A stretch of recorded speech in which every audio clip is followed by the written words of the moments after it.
오늘 말씀은 아주 중요한 말씀 중에 하나입니다. 우리가 무엇을 바라보고 무엇을 목적으로 하고 살아갈 것인가에서 가르쳐 주고 있습니다. 비시디아 안디옥에서 동남쪽으로 약 160km 떨어져 있고 30개의 산을 지나야 하는 이고니온에서 사도 바울이 말씀을 전했습니다. 그런데 그 말씀을 전한 그 결과 그곳에 많은 유대인들과 헬라인들이 예수 안에서 구원을 받는 역사가 일어났습니다. 만약 바울이 비시디아 안디옥에서 쫓겨나지 않았다면 이고니온으로 갈 일이 없었을 것이고, 또 이고니온에서 쫓겨나지 않았다면 누스드라로 갈 일이 없었을 것입니다. 이 모든 것이 비록 바울과 바나바에게는 큰 어려움으로 다가왔지만 그곳에 있는 백성들을 구원하시고자 하는 하나님의 놀라운 섭리가 있었다는 것입니다. 비시디아 안디옥에서 약 160km나 떨어진 곳은 산을 넘어갔지만 이고니온에서도 복음을 거부하는 유대인들이 있었습니다. 그들은 수적으로 우세한 이방인들을 선동하여 그리스도인들에게 악감정을 품게 하고, 그것도 모자라 과일들까지 끌어들여서 바울과 바나바를 그곳에서 쫓아냈습니다. 바울과 바나바는 바나바를 그들이 돌로 치려까지 하니까 어쩔 수 없이 이고니온에서 피신해야만 했습니다. 비시디아 안디옥에서 일어났던 일이 또 이고니온에서도 똑같이 반복된 것입니다. 이고니온에서 쫓겨난 바울과 바나바는 이고니온에서 남쪽으로 약 50km 떨어져 있는 누스드라로 가게 됩니다. 2000년 전 당시 50km라고 하면은 걸어서 반나절은 꼬박 걸리는 거리였습니다. 누스드라로 갔을 때 거기서 어떤 일이 일어났습니까? 8절 말씀입니다. 누스드라에 발을 쓰지 못하는 한 사람이 앉아 있는데 나면서 걷지 못하게 되어 걸어본 적이 없는 자. 여기서 바울과 바나바가 한 사람을 만났습니다. 그런데 오늘 본문은 그 사람을 가르쳐 무엇라고 말하고 있습니까? 세 가지를 묘사하고 있습니다. 첫째는 발을 쓰지 못하는 사람, 둘째는 나면서 걷지 못하게 된 사람, 셋째는 걸어본 적이 없는 사람이라고 말하고 있습니다. 다 같은 뜻의 의미이지만 세 번이나 반복해서 기록하고 있습니다. 이것은 의사인 누가는 자세히 보고 세 번씩이나 같은 것을 표현한 것은 이 사람은 선천적으로 다리를 못 쓰는 사람이고 한 번도 걸어본 적이 없는 사람이므로 의사적 입장에서 보면 의학적으로 치료가 불가능하다는 것을 강조하고 있다는 것이죠. 의사 입장에서 이것은 치료가 불가능하다라는 의미에서 세 번을 반복했다는 것입니다.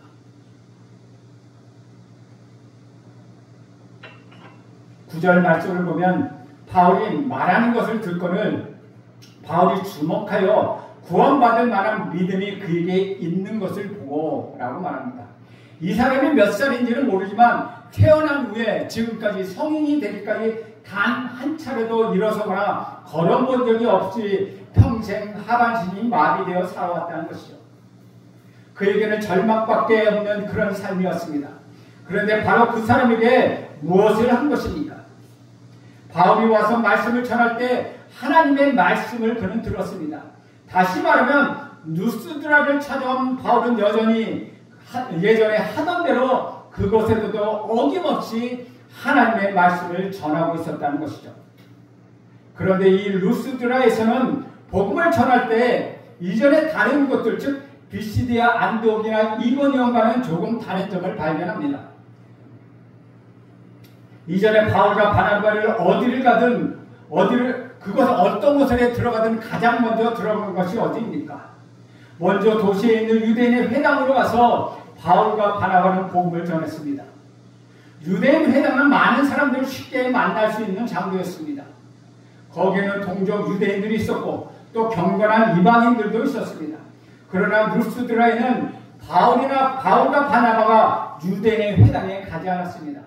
왜냐하면 로마 제국의 은퇴 군인들이 많이 살았던 이 루스드라에는 유대인이 그리 많지 않아서 유대인의 회당이 없었기 때문입니다. 그래서 바울은 루스드라 사람들을 위하여 야외에서 광장에서 복음을 전했다는 것입니다. 그런데 그때 바로 이 사람, 즉 나면서부터 발을 쓰지 못하는 사람이 복음을 들었습니다. 만약 루스드라에도 유대인의 회당이 있었다면 바울이 그 유대인의 회당에 찾아가 복음을 전했더라면 유대인의 회당에는 이런 장애인이 들어올 수가 없었다는 것입니다. 하반신 마비된 이 사람은 결코 복음을 들을 수가 없었을 것입니다. 그러고 보면 루스드라에 유대인 회당이 없다는 것도 이 사람에게는 굉장한 하나님의 은혜였다는 것이죠. 우리는 여기서 중요한 사실 하나를 발견합니다.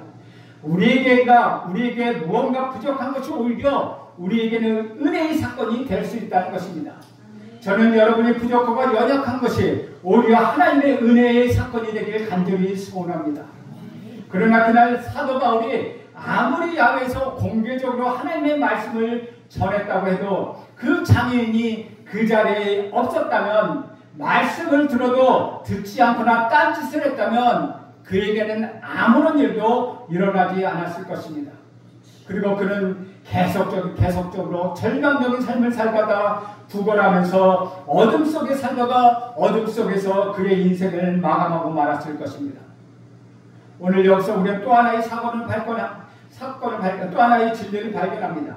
하나님의 말씀을 들음으로써 고통과 절망 속에 빠져있던 삶이 새로운 전환점을 맞이하게 된다는 것입니다.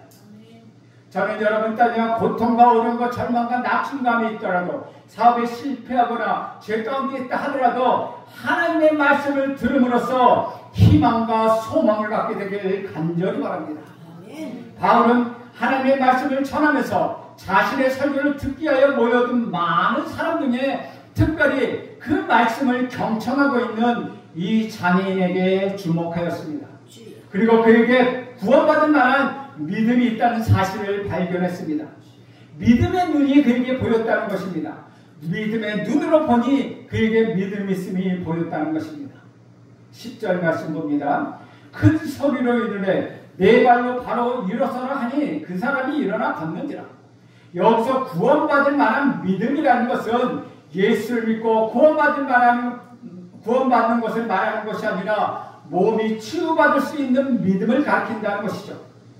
바울은 날 때부터 걷지 못하는 사람을 향하여 큰 소리로 네 발로 바로 일어서라 라고 외쳤습니다.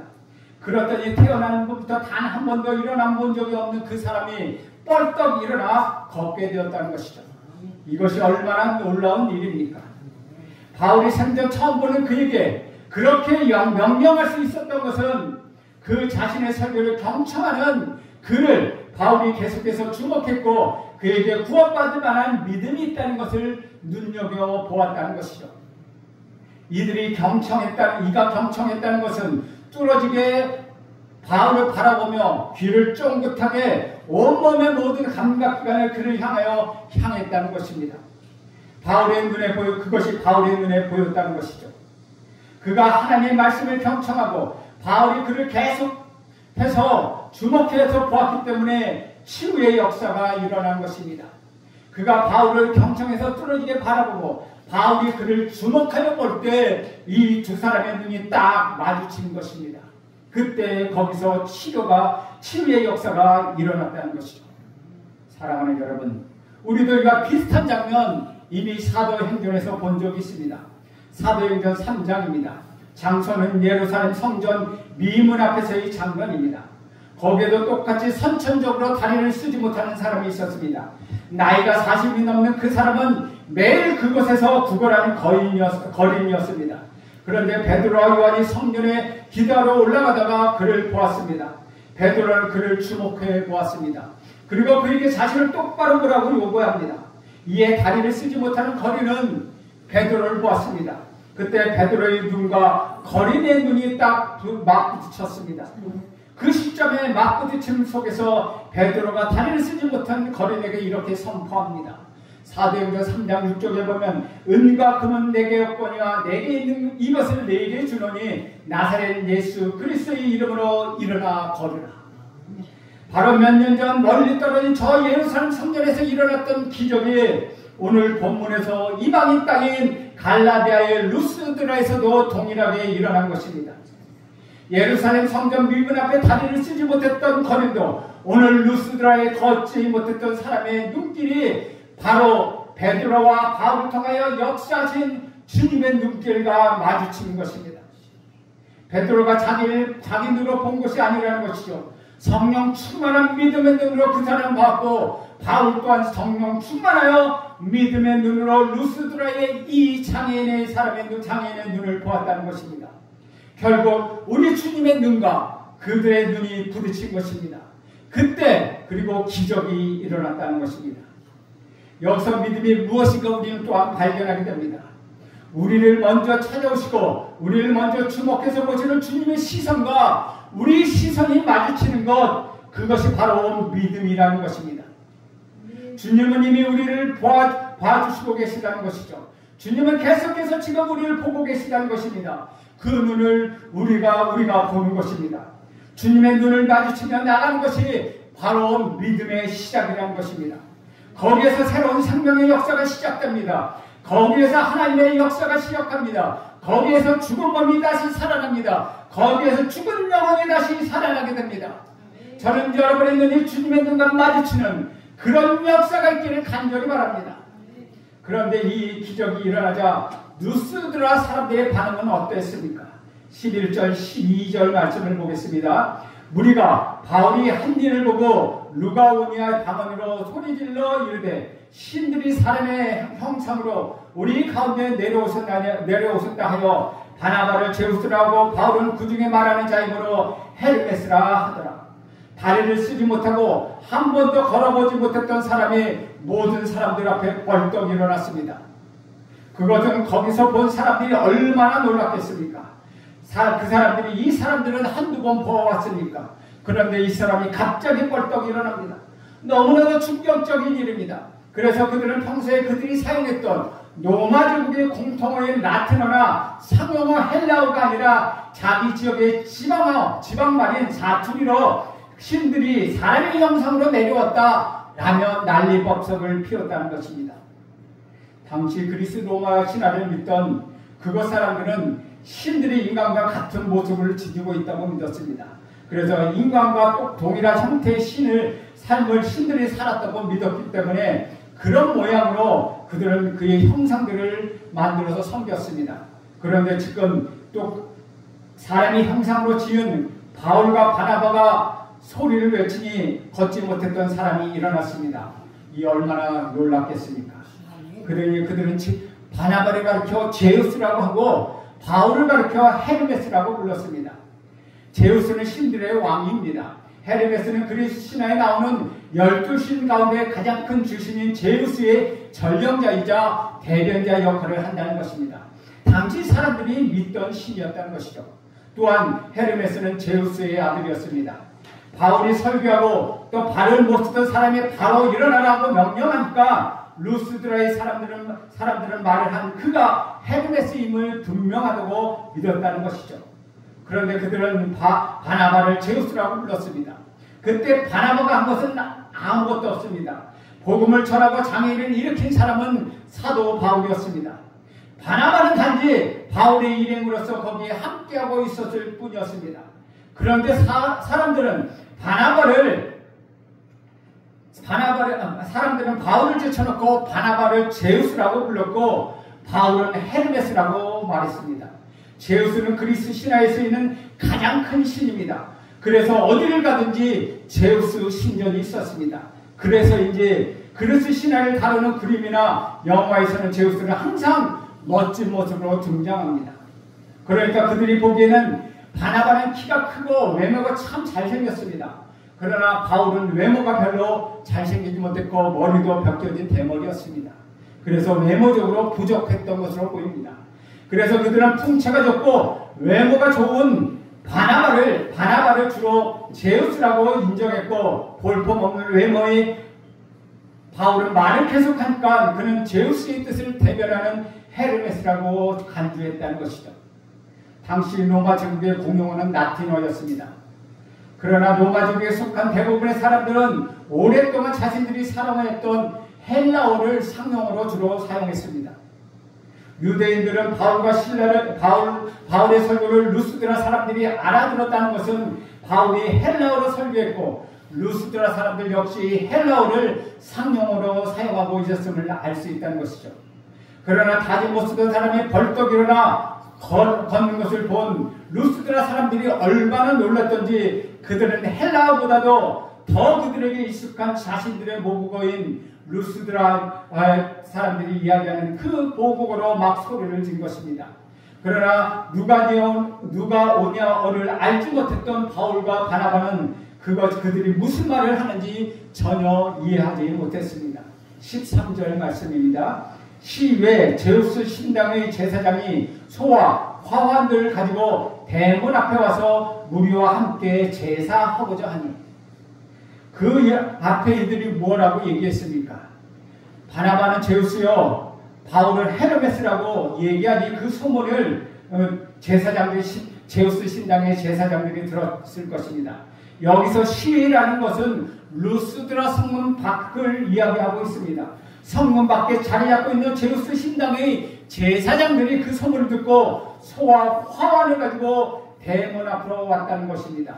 이 대문 앞은 바로 루스드라 성의 성문 앞을 이야기합니다. 고대 성읍 앞에는 주로 주위에 광장이 있었고 거기서 장터나 집회 또는 재판이 열렸습니다. 바울이 루스드라의 성문 광장에서 말씀을 전하고 다리를 쓰지 못하는 사람을 일으켰기 때문에 제우스 신당의 제사장들이 제우스와 헤르메스가 나타났다고 생각하고 바나바와 바울에게 제사를 하기 위하여 제물을 사용한 소와 소제물들을 장식한 화음들을 가지고 바울과 바나바가 있는 성문 앞에까지 나왔다는 것입니다. 그러나 바울과 바나바는 그때까지 그들이 무엇을 하려는 것인지를 전혀 눈치채지 못했다는 것이죠. 14절과 15절을 봅니다. 두 사도 바나바와 바울이 듣고 옷을 찢고 무리 가운데 뛰어 들어가 소리질러 이르되 여러분이 어찌하여 이런 일을 하느냐? 우리도 여러분과 같은 성경을 가진 사람이라. 여러분에게 복음을 전하는 것은 이런 헛된 일을 버리고 천지와 바다와 그 가운데 만물을 지으시고 살아계신 하나님께로 돌아오게 함이라. 영문을 알지 못했던 바울과 바나바가 그곳에 있는 사람들에게 지금 무슨 일이 일어나느냐고 물어보았을 것입니다. 그제야 바울과 바나바는 루스드라 사람들이 자기들을 위하여 자기들을 제우스와 헤르메스라는 신으로 여겨 자기들에게 제사를 지려려 한다는 사실을 알고 깜짝 놀랍니다. 바울과 바나바는 루스드라 사람들이 자기들을 신으로 경배하려 한다는 사실을 아는 그 순간부터 즉시 옷을 찢었습니다. 유대인들은 큰 슬픔을 당할 때나 하나님 앞에 큰 죄를 범하게 된 일을 보았을 때는 옷을 찢거나 해서 자신의 슬픔이나 분노를 표현했다는 것이죠. 바울과 바나바가 옷을 찢은 것은 분노 때문이었습니다. 그런데 루스드라 사람들이 자신들을 신으로 경배하겠다고 하는 것은 하나님에 대한 신성 모독이었기 때문입니다. 자기 옷을 찢은 바울과 바나바는 자기들에게 제사하려는 무리들 가운데 뛰어들어가서 어찌하여 이런 일을 하느냐? 우리도 여러분과 같은 성경을 지닌 사람이라 라고 외쳤습니다. 여기서 같은 성경을 가진 사람이라는 것은 우리 역시 너희가 똑같은 일을 겪은 사람들이다. 우리도 여러분과 같이 똑같이 어린아이로 태어났다. 우리도 여러분과 같이 똑같은 죄인들이라고 말하는 것입니다. 다시 말하면 이처럼 똑같은 일을 겪었고 똑같은 것을 겪고 있고 똑같은 것을 겪게 된 여러분과 우리는 하나님 앞에서 똑같은 인간일 뿐입니다. 그런데 여러분이 그런 우리를 신으로 경배하려는 것은 말도 안 되는 일입니다. 라고 지금 호소하고 있는 것입니다. 한마디로 바울과 바나바는 자기 분수를 아는 사람이었습니다. 선천적으로 다리를 못 쓰던 사람에게 네 발로 바로 일어서라고 명령한 것은 분명히 바울이었습니다. 바울의 명령과 동시에 그 장인이 벌떡 일어나 버렸습니다. 그런데 루스드라 사람들이 보기에는 이것이 바울의 능력이었다는 것이죠. 이것은 엄청난 사랑이 아니겠습니까? 어떻게 날 때부터 다리를 못 쓰는 사람을 일으키겠습니까? 그래서 그들은 바울과 옆에 있는 바나바에게 제사를 드리려 했던 것입니다. 그러나 바울은 결코 그것이 자신의 능력이 아니라 자신을 통하여 역사하시는 하나님의 능력임을 알고 정확하게 선포했다는 것이죠. 사랑하는 여러분, 여기서 우리는 또 한 가지를 배웁니다. 하나님 일을 할 때 항상 조심해야 한다는 것입니다. 물론 열심히 해서 좋은 결과를 얻어야 하지만은 결과가 좋게 나오기 위하여 중간의 과정이 순수하지 못하더라도 슬쩍 넘어가서는 안 된다는 것입니다. 과정도 순수해야 하고 방법도 순수해야 한다는 것입니다. 하나님의 영광을 위한 것이면 이것 좀 뭐 어때? 라고 하면 불법을 저버리고 세상 것도 살짝 어기며 결과를 좋게 하면서 하나님께 영광을 돌린다고 해서는 결코 안 된다는 것입니다. 그것은 하나님께 영광이 되지 않습니다. 사실 그런 모습이 자꾸 보여서 많은 사람들이 우리 그리스도인들을 믿지 못하는 것이 아니겠습니까? 바울은 자신이 복음을 전달하는 까닭은 이 헛된 것을 버리고 천지 만물을 창조하신 하나님께 돌아오게 하기 위함으로 분명히 밝히고 있습니다. 여기서 버리다는 말은 이런 헛된 일이 무엇이겠습니까? 언뜻 보면 하나님이 자신의 그리스도의 신화, 그리스도 신화 헤르메스와 바나바를 제우스로 경배하려는 누스드라 사람에게 우리도 여러분과 같은 성경을 갖춘 사람이라고 외쳤으므로 이 헛된 일을 버리라는 것은 허황된 그리스도 신화를 믿거나 사람이 사람을 숭배하는 헛된 일을 버리라는 것을 의미한다고 볼 수 있습니다. 물론 그것은 바울의 한 말이 일차적인 의미입니다. 그러나 바울의 말은 그보다도 심오한 의미를 지니고 있다는 것입니다. 바울은 누스드라 사람들에게 천지를 창조하신 살아계신 하나님에 대하여 이렇게 증언하고 있습니다. 16절 말씀입니다. 하나님이 지나간 세대에는 모든 민족에게 자기들의 길을 가게 방임하셨으나 하나님께서 하나님의 말씀이 전해지기 전까지는 모든 인간이 자기 판단에 쫓아 사는 것을 방임하셨다는 것입니다. 여기서 방임하다고 번역된 헬라어 원어는 우리말로 하면 묵인하다, 용납하다, 허용하다 라는 뜻이 더 정확한 뜻이라고 할 수 있습니다. 그러니까 자기 길을 가게 허락하셨으니 용납하셨으니 라는 뜻이 된다는 것이죠. 그렇다고 해서 우리가 이것을 오해해서는 안 된다는 것이죠. 이것은 하나님의 말씀을 알지 못하는 인간의 모든 죄를 하나님이 무조건 다 용서해 주시고 무조건 용납하시고 무조건 허용하신다는 의미는 아니라는 것이죠. 하나님의 말씀이 전해지기 전까지 하나님을 알지 못했던 사람들에 대하여 하나님의 심판이 잠시 보류되었다는 뜻입니다.